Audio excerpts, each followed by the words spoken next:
everyone. Heather Williams here from the California After School Network for our 26th Fireside Chat. I'm here with Michael Funk from the Department of Education as usual. And today we have our special guest, Dr. Francine Ann Stewart from Monterey. Welcome, Francine.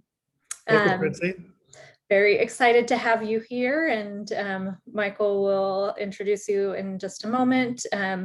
Normally, we start our fireside chats with a lot of policy updates, and there certainly is a lot of things moving, but I know there's no official policy update today from you, Michael, but I do want to mention, hopefully most folks are aware of the American Recovery Act or American Rescue Plan that has moved through Congress and now is moving to the president for signature.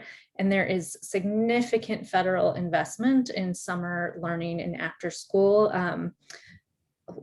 over 30 billion at the national level. And so a good chunk of that will come to California, and there will definitely be a lot of conversations to come about how much and where that goes and how that's spent in the coming weeks. And so won't get into the details of that yet because a lot's still to be decided, but I do want to put that on folks' radar. There's state funding, there's federal funding, there's other federal opportunities outside of this. And so there is a lot of funding coming down to our district. So a lot of conversations to happen at the district level about how these funds can be spent. And we're excited to have Francine on today to talk to us about what that might look like. So Michael, I'll turn it over to you. Yeah, I'll just say one thing. I referenced it briefly in the fireside chat that we did just last Friday. Obviously, the governor has signed the expanded learning opportunities funding for 4.6 billion. And the questions are still coming in almost daily, with people really needing to know whether they're going to have the same flexibility they had last year or this school year for next year, because they're starting to plan. And I gave an update on that last week, but I just want to say that just in the last couple of days, I've made it really clear that programs are going to need to know something before the budget trailer bill is passed in May or June. That the planning is going to happen now. Districts are going to be responding to a template the department is going to post on our website by March 23rd. And so I've been assured that we will, in the next, well, I don't have a timeline, but very soon, there'll be a conversation set up with the Department of Finance with that urgency in mind to see what we can do. Once again, I have no evidence from anywhere that the flexibility will not be approved. No evidence. So I would encourage you to move forward with your planning as if you have the same flexibility you have this year, and know that I am working on it. It's on my mind every day, and we will do all we can to get you assurances as soon as possible. Just yesterday, we invited 7 leaders from across the state to come present to our statewide system of support for expanded learning, which are the county offices of education and the CDE staff and the California After School Network and ASAP Connect. Those people that are out in the field supporting you and your programs, because we wanted to expose them to really best practice examples of districts and community-based organizations that have done stellar work throughout the pandemic, maybe going back to summer enrichment even before the pandemic, but certainly programs who have really taken the flexibility I just referenced, worked with community partners, worked within their districts, and really served children, really did all the things we've been talking about in terms of making sure every child gets what they deserve, which is our best. And also supporting the adults and making really innovative, creative solutions and turning this terrible pandemic into an opportunity to serve children in a new way. And one of the people that just blew me away yesterday was Dr. Francine Stewart and Monterey Peninsula Unified School District. I get stuff coming across my email every day. And earlier in the pandemic, it was a few times a day. Use this resource to help you do X, Y, and Z. Use this. I just mentioned to Francine that what I saw and heard yesterday was some of the best materials and resources that I've been exposed to. Just very concrete, practical ideas I hadn't heard of being shared before. And I just reached out to her yesterday afternoon and said, hey, would you come on a fireside chat and share this information across the state? And of course, these fireside chats are viewed across the country. So this is an opportunity to give you something very concrete. We're not going to put content on the screen for you because we prefer not to do a lot of screen sharing on the fireside chats. Heather, I'm going to turn it back to you to actually have a conversation with Francine and talk about the specifics. But do you want to say a little, just a bit about how people can access this information after the fireside chat? Yeah, if you are watching this on YouTube, in the description, you'll see a link. And so that'll take you to a PDF of some slides that have a lot of the great content that Francine's going to share. And then if you're viewing it on our website, same thing, you should have a link and a PDF that will have that content as well. So we'll make sure that's front and center. So if you're viewing this, feel free to pull that up and follow along as we're chatting, or you can access it after as well. So yeah, that'll be available for everyone. So I think with that, we're ready to jump into the conversation. And I do have some questions and kind of going through some of what you shared yesterday, but I'm wondering if you could first just talk a little bit about your program overall, where you're at, who you serve, who you are, all of that kind of good introduction stuff to get us started. Great. Well, first of all, thank you so much for having me on. I think we've been doing wonderful things in MPUSD and my expanded learning staff, and I'm just so grateful for them and the entire team. I have been in this position for the last 5 or 6 years, kind of lost track, but I've been in the district for, I think I had my 24th year in this district. And I actually was a student here, became a student teacher, became a teacher, became an administrator, and then now have become part of the expanded learning team with the district. And it's a process for us, you know, where I first started to where we are now. And I'm just excited to be here to share some of the things that we've been doing during this pandemic. Great, thanks. And we're, yes, very excited to have you here. So we'll jump into some of the content. I know one of the things that you talked about yesterday that is a big challenge for folks is how to enroll students and who to enroll. How do you prioritize those students? And I think you talked about a referral system yesterday. So would love to just start there. Yes, well, initially we started with a data search of students that we felt we needed to reach out to initially. And back in the summer, our expanded learning team, we did online summer support. And then starting in August is when we started our in-person learning hubs and community partner programs. So we have developed a referral form that site principals can use. And ideally, we want to reach out to our homeless foster students, students with IEPs, 504 plans, second language learners, students that are struggling with the online format. It's not built for everybody. And then families that really need a comprehensive program to help their children during this time.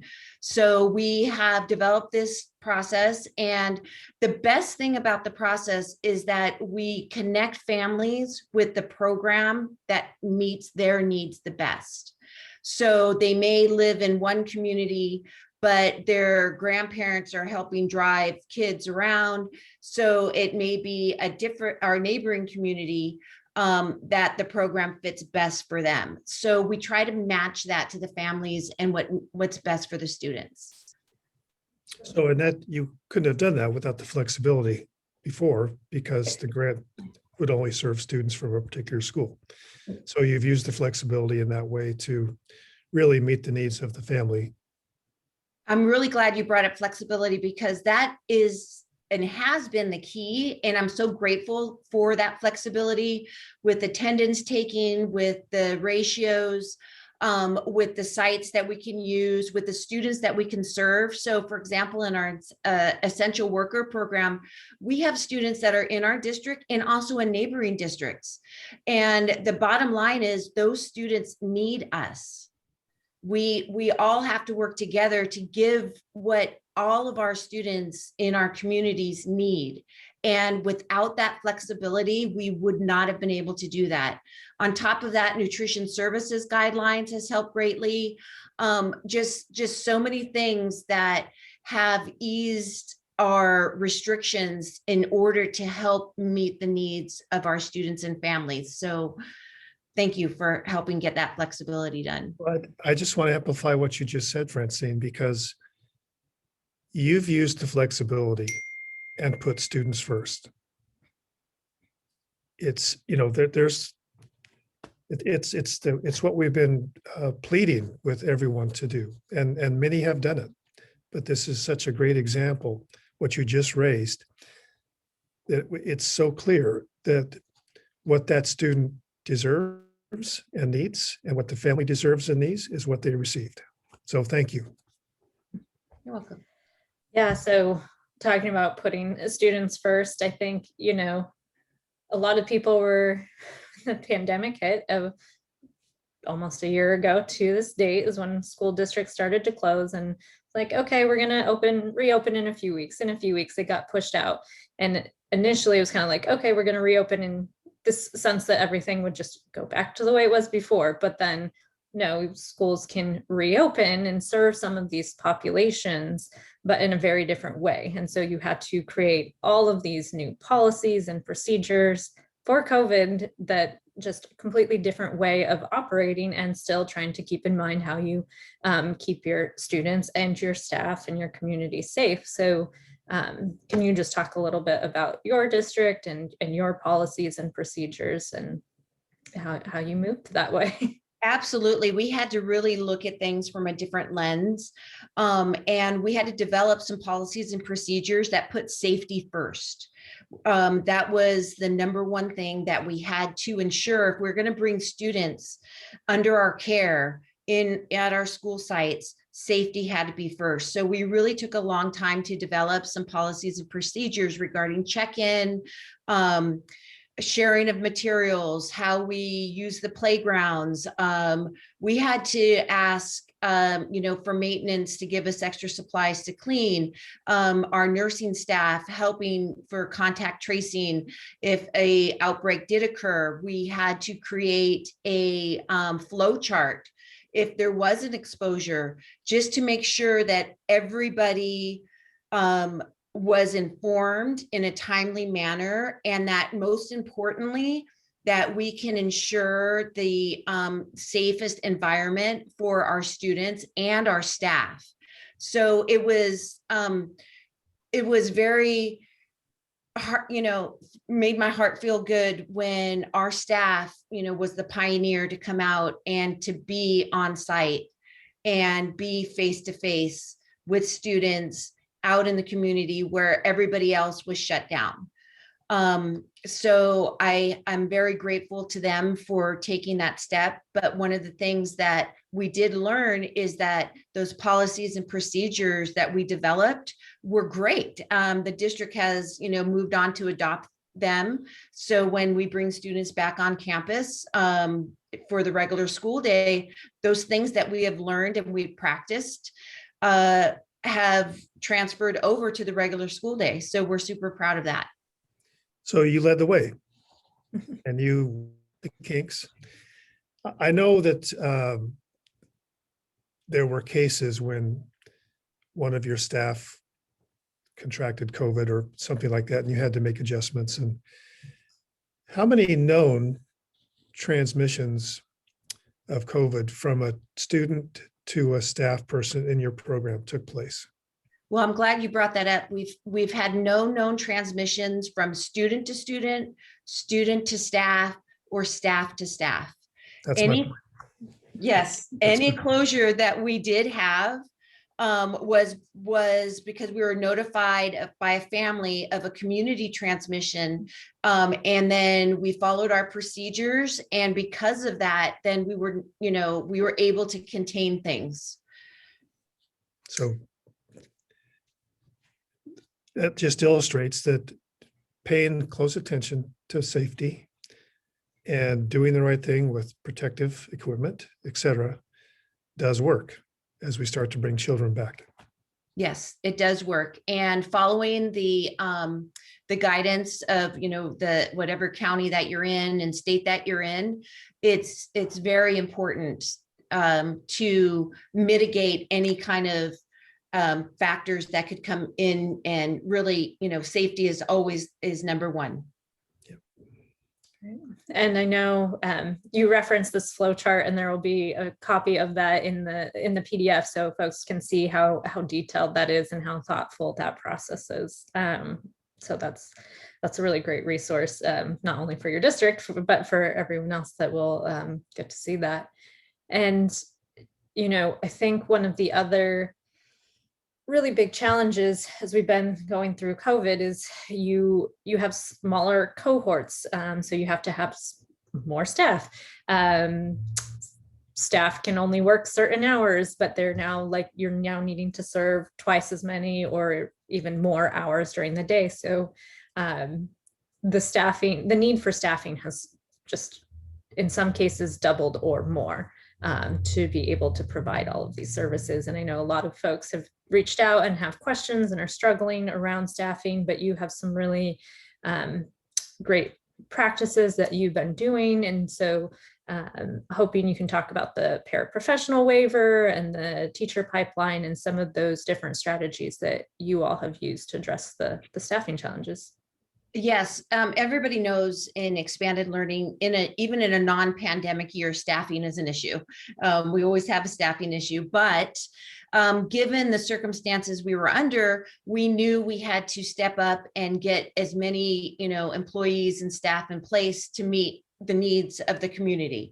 So one of those things is actually our district. We adopted a short-term expanded learning assistant position, which is actually a full-time position that was adopted as a temporary position because our program leader positions prior to this were part-time, but we needed our staff to work during the day and more hours. So that's one step that our district took.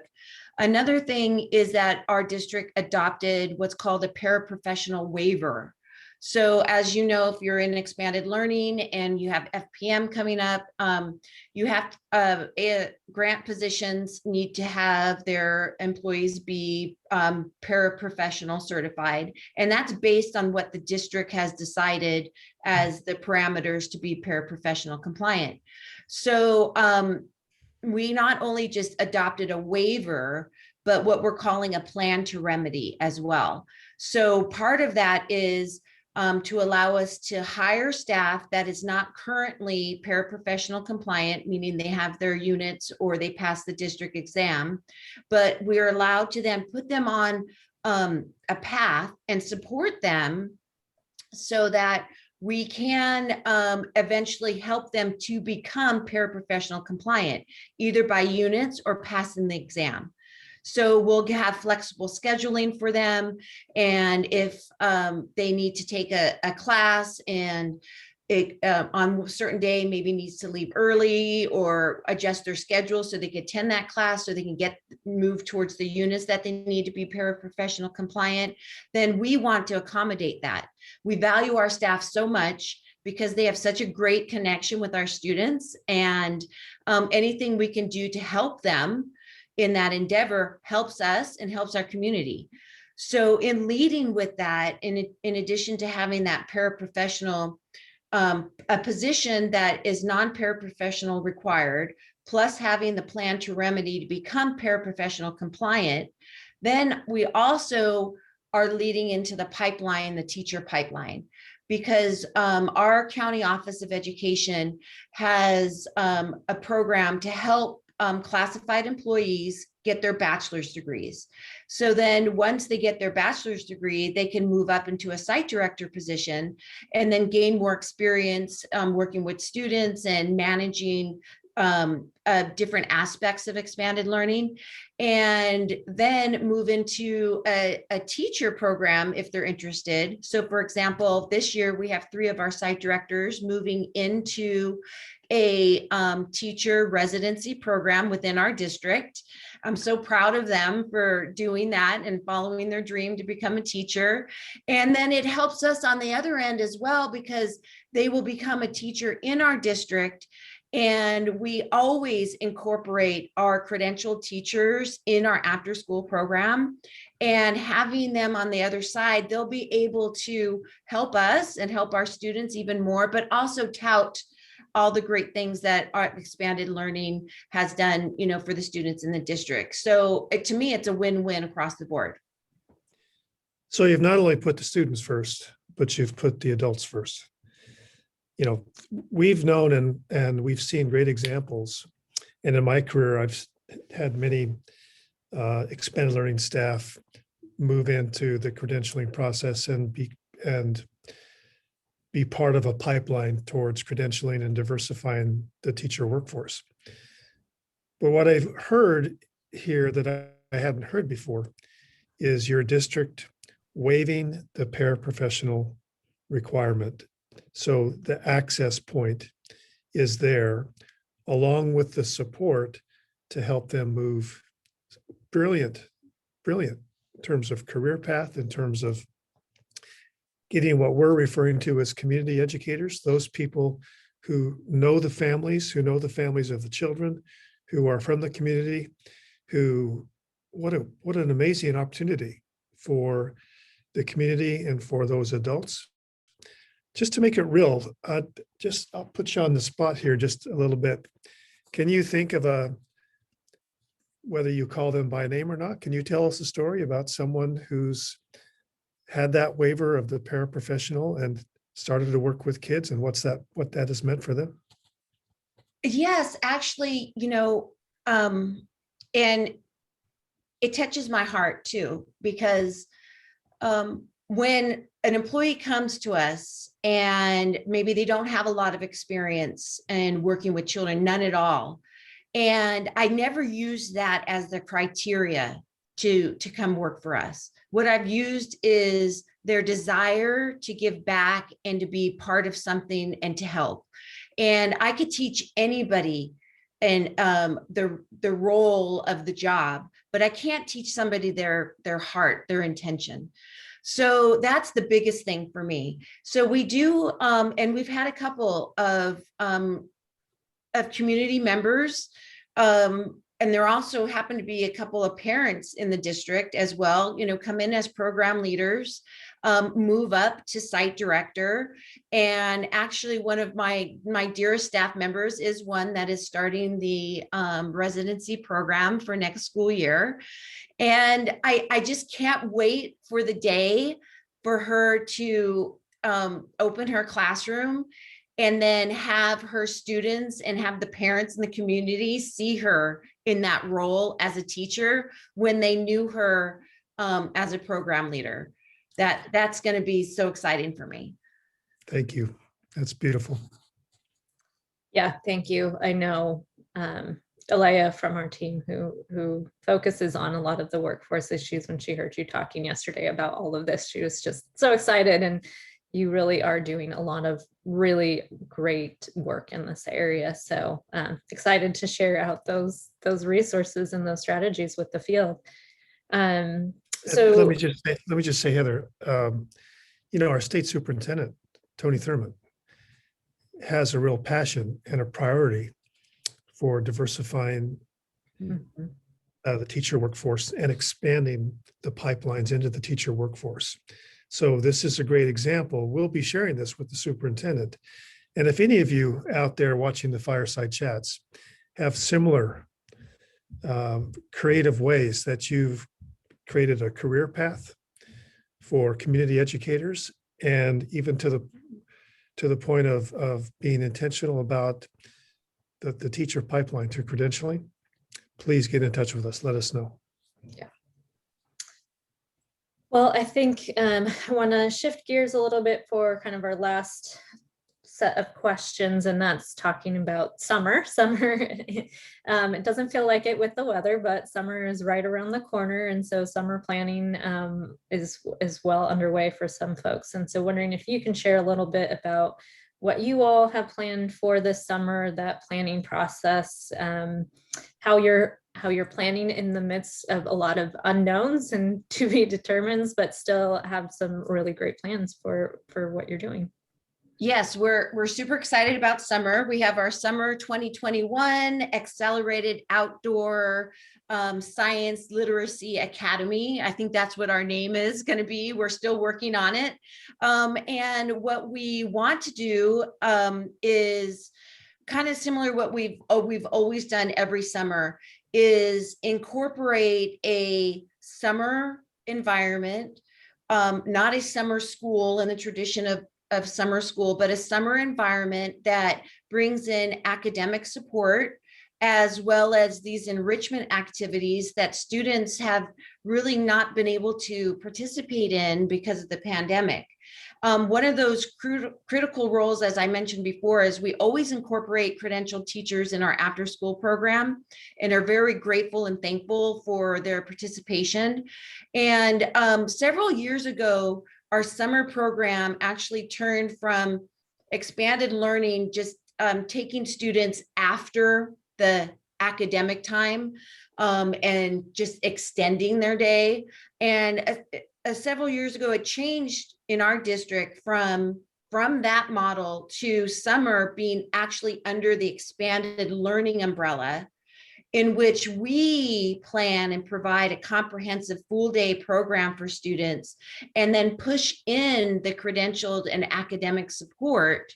And to that end, some things have changed where now we have teachers wanting to work with us and wanting, now they apply, they have to get a letter of recommendation from their principal, and we're really trying to find a good fit for that partnership with expanded learning and the credentialed teachers in order to make the activities academic focused, but engaging and STEAM related. We really have a big STEAM focus, and really enjoyable for students so that they're learning the content, but also enjoying their summer at the same time. So we've really changed things the last few years here in our district to pivot to that model.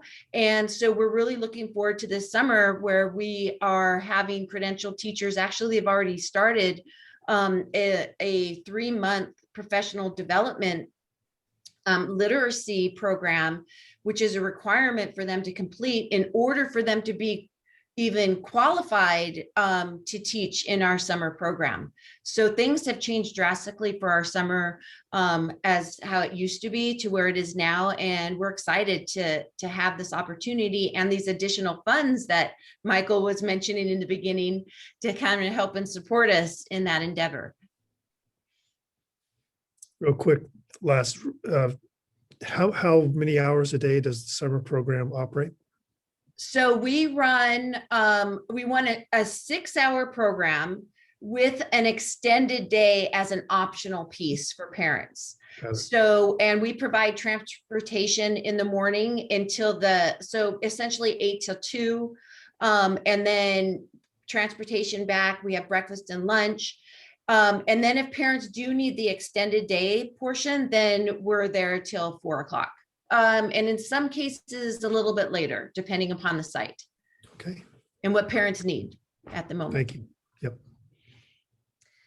Wow. Well, that's all really wonderful to hear about. And I think, you know, my closing question for you would be, given your role, given all the work you're doing, you know, for folks that maybe feels stuck in this moment of uncertainty and unknown, what is your one piece of advice to kind of help them move forward and start planning and, you know, doing? I would some of say, this yeah, work? that if you keep the students in mind first, and the students and what their needs are and what the families need, um, things will come from that. So you keep that in the forefront. And then honestly, you just kind of have to try and do things. Our policy, the first draft, looking at it now, you know, we missed a few things, but over time we practiced, we got some things in, you know, our flow chart, we had left out a few people. We learned, we adapted, we improved it, and we'll go from there. You know, we have plans for summer, and each summer, you know, we're like, oh, we could add this and we could learn from that and learn from others. You know, I'm so grateful for our Region 5 and our STEAM COPs, our Dazzle Institutes, everything like that has really helped to improve our practice in expanded learning. So keep students first and just try it. Just give it a go. Try.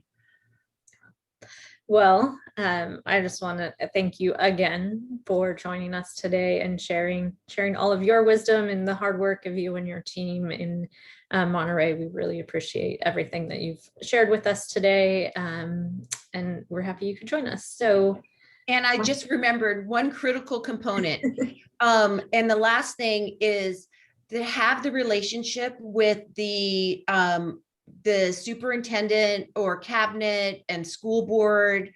If you don't have that already, reach out to them. Share the great things that you're doing. You are all, I know everybody's doing great things, but sometimes they just don't know unless you tell them.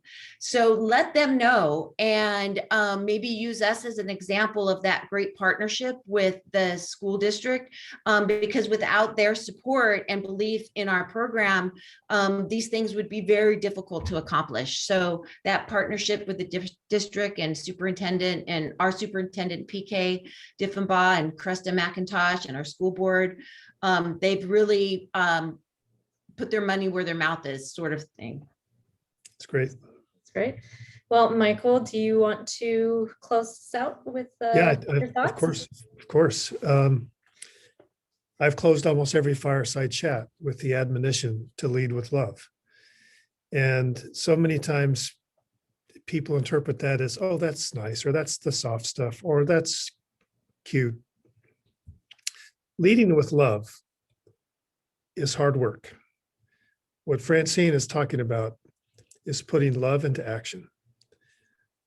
It means having courage. It means being precise. It means being persistent when you're going to try something, and if it doesn't work, you're going to try something else, because keeping the student first in your focus. That's what leading with love is. It's putting the student first and then taking action and creating the conditions in the environment that supports the youth and the adults. So, Francine, thank you for leading with love. And we'll see you all soon. Thank you. Thanks, everyone. Till next time. Bye.